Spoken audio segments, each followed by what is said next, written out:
Right now, we're checking out TierZoo. Okay, I have a question, bro.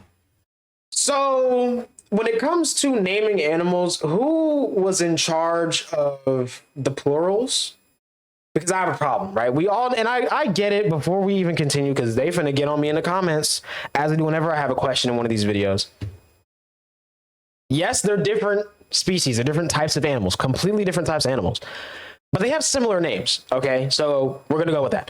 Why on earth is a goose, one goose called a goose, and then two are geese? But when you have a mongoose, it's just a mongoose, and then when there's multiple, it's mongooses. Who signed off on that? You know what, bro? I'm running intro. We're talking about if they're OP or not. I'm mad already.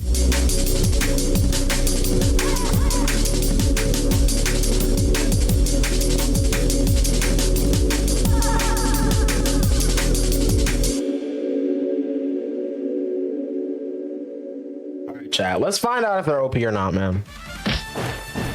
Let's find out. Already, I think not. Look, they're getting packed up right now.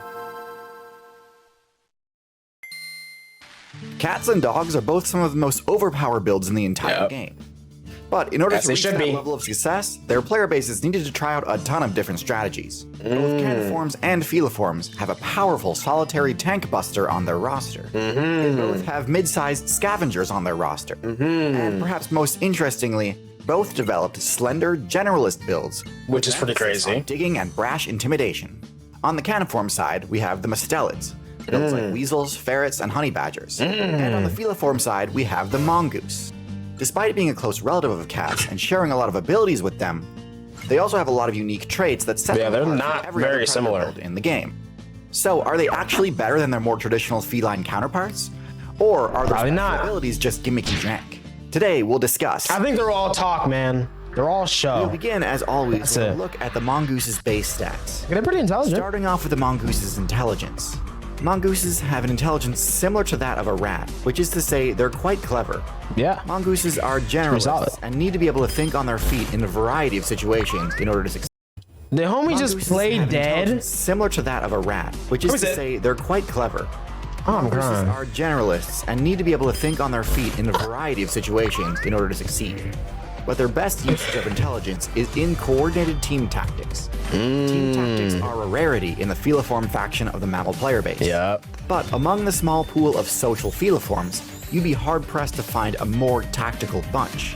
The most obvious example is the meerkat, which is a type of mongoose that specializes specifically in being extra well adapted. I thought they were completely different. I didn't. Okay, I'm learning today. But most mongooses are, at the very least, gregarious, and because mongooses are much more vulnerable than builds like the lion, it's very hilarious. They work together both in order to succeed in hunting and to watch each other's backs and protect each other. Their power stat is pretty mid for a carnivorous mammal, to be honest. Unlike most members of the feliform faction, mongooses do not have retractable claws. They use their claws primarily for digging, which works quite well, but of course inevitably dulls their claws and makes them less useful for healing damage. As a result, mongooses have to rely solely on their bite force to inflict damage. Which is unfortunately nothing special. I was about to say, that's probably weak too. Get the job done against low HP targets, which is really all you need as a mid-sized social predator. It just means that they can't really threaten an attacking player, and need to cede territory whenever pressured.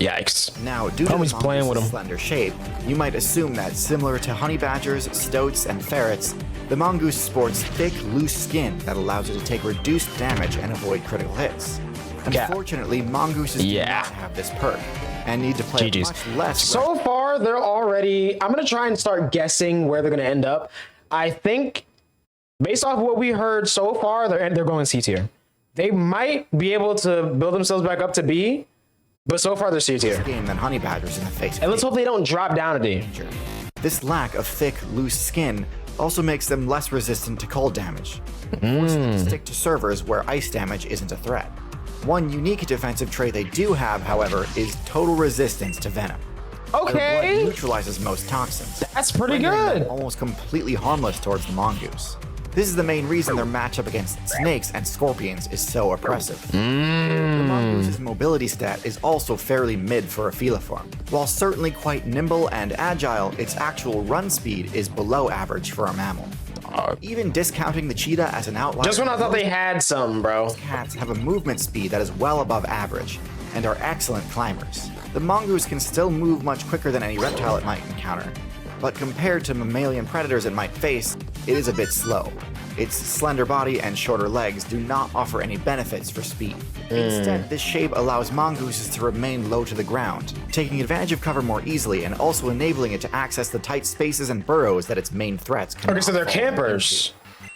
Other than makes their short sense. stature, mongooses don't really have any major stealth-based abilities that they use, so their stealth stat is only average as well. Perception-wise, the mongoose is truly one of the most unique builds in the game. If you watched my last video, you'll remember that I spoke at length how important the house cat's snake-like vertical slit pupil is for ensuring high accuracy on its attacks, which enables the cat to parry and counterattack incredibly effectively. Even if they don't have vertical slit pupils, most predators will at least have circular pupils that will allow for optimal forward binocular vision. Mongooses have horizontal pupils. GG, they're cooked. Horizontal pupils do not enhance depth perception and attack accuracy. Instead, the purpose of a horizontal pupil is to broaden the player's field of view, making it easier to detect incoming attacks from the side or from behind. In addition to this unconventional eye structure, mongooses also have an excellent sense of smell and hearing. So how okay, that makes sense though. The version's nerfed. Honestly, it's a pretty mixed bag. Because the mongoose's stats are generally a bit on the low side, they're not able to outrun or repel attackers. Instead, they have to rely on their digging ability for safety. This limits potential territory they can explore, as if they get too far from their burrows, it's unlikely they'd be able to escape an ambush. It also means that any player with the ability to pursue them into their burrow completely negates their main line of defense. The mongoose's eyesight is truly a confounding inclusion in an otherwise fairly standard mesopredator game plan. Now, credit where it's due, horizontal pupils do offer some extra benefits that synergize well with the mongoose's game plan. They offer a slight perception bonus in bright sunlight conditions compared to vertical or round pupils. Okay. Because mongooses are diurnal, in direct sunlight, the tan. Hold on, I didn't get to read that fast. Offer a slight perception bonus in bright sunlight conditions. Does that mean like they're up twice a day or something? Or round pupils. Because the diurnal animals are active during the daytime. So just normal. They're normal. Okay. In direct sunlight, the tan dirt of the African savanna could impede their vision if they didn't have a way to mitigate it. But ultimately, plenty of savanna builds make do without this. So I have to assume the real purpose of this ability is the expanded field of view, which primarily aids in avoiding ambushes. That makes sense. A higher than normal vulnerability to attacks from predators, which I consider the mark of a less than excellent build if I were to stop things here. But I was about to say, so far, it seems like this is not a very solid solo build, but a pretty decent group build. Because I feel like if you in like a squad, say normal game rules 4, you in a squad of 4, I feel like y'all could kind of go crazy, low key. But if it's like a solo build though, you're cooked. This does have one more important synergy for the mongoose's playstyle. Even duo build, you're cooked. Field of view allows the mongoose to more easily keep track of where its teammates are, improving its ability to coordinate with the movements of other mongooses. This is reflected in its exceptional unity and fluidity at which the mongoose teams function. While plenty of other builds engage in team strategies, mongooses are unique in how tight a formation they're able to hold to. This is surprisingly useful for intimidation, as when the mongoose band moves in such tight formation, they appear as just one mass, which can easily confuse those are the big homies in the back. predators long enough to make an escape. So, how does the mongoose fare in its most important matchups? Even deciding which matchups to include was difficult given how widespread the mongoose player base is. But I'll keep things broad enough that it should be applicable to mongoose mains everywhere. Okay. Mongooses famously have an overwhelmingly positive matchup against snakes. Nice. Immunity. This is more important. They gotta release some of those in the Everglades, bro. There's too many snakes down there, bro. They gotta like ship some of them over here and like, you know what I'm saying? Obviously, it's good to be able to score easy kills and feed the troop, but snakes are also normally the biggest threat to burrowing builds, as they can easily slither into tight spaces and wreak havoc. True. Burrowing builds that don't possess venom immunity, like prairie dogs, have huge difficulty dealing with snakes. So being able to turn this vulnerability into a strength plays hugely in the Mongoose's favor. Against larger predators, Mongooses do struggle. Yeah, They're the main GGs. reason they need to remain close enough to their burrows as party GGs. members, as without them to aid in escaping attacks, they cannot defend themselves. So against big cats, dogs, hyenas, and the like, the Mongoose player needs to take advantage of all of its outs and work with its teammates to avoid disaster. Skilled players can hold their own in this matchup, but mistakes will be punished hard. Warthogs are one of the most surprising encounters a Mongoose can have. Rather than being adversarial, Warthog and Mongoose players often form temporary alliances. You know, it's funny. I was just thinking we kind of need like a Disney movie, like kind of Mongoose, like a Bug's Life type situation. But I didn't even think about Timon and Pumbaa, bro. That's crazy, bro. I feel like they have like a short, or so they have like a 2-minute little. And in return, little short, bro. The Warthog won't really deliberately do anything to help out a Mongoose, but simply by tolerating them in close proximity, the Warthog is protecting them. Because they're extremely dangerous and normally very territorial, Mongooses are much safer when Warthogs are nearby, and can venture further from their burrows so long as they remain within the line of sight of a Warthog. Yep, there it is. Birds of prey are one of the most dangerous matchups for Mongooses. Because their perception stat tends to be extremely high, they will often target you before you spotted them, leaving very little time to prepare defense or escape. However, because their power stat tends to I haven't played Fall Guys in so long, bro. There is a bit of time between the initial strike and the actual kill, meaning that if your team can rally quick enough, they may actually be able to save you from an attack.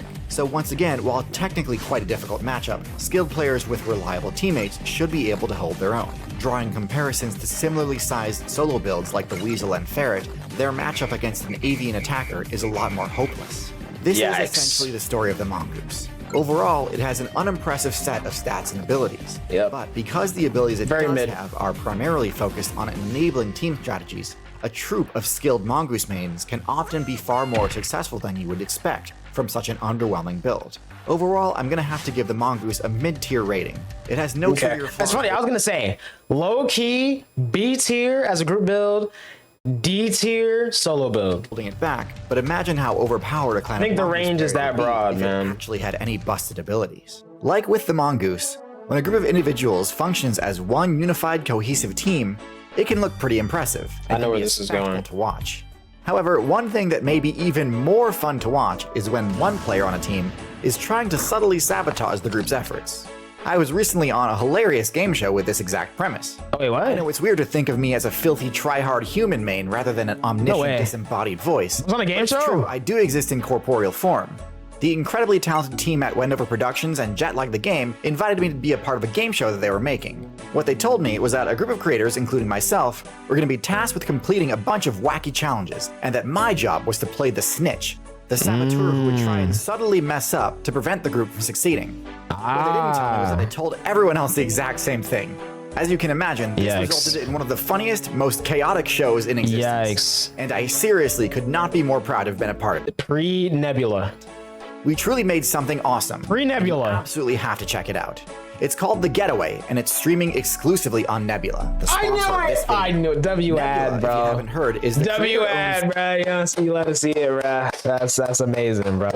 Definitely check that out. You know what I'm saying? I kind of want to see what that's talking about. I ain't gonna lie. I kind of want to see what that's talking about. But yeah, Mongoose is definitely not OP at all. Very mid-tier. No, it's not Mongoose. It should be. All right, it should be Mongoose, bro. But yeah, I didn't know Timon and Pumbaa was canon though. I thought that was just like, you know what I'm saying? It just seemed kind of random. Like they were just homies just cause, you know? But like that's really how it be though. That's so fire, bro. And that's the thing too that I think we're missing from like Disney right now.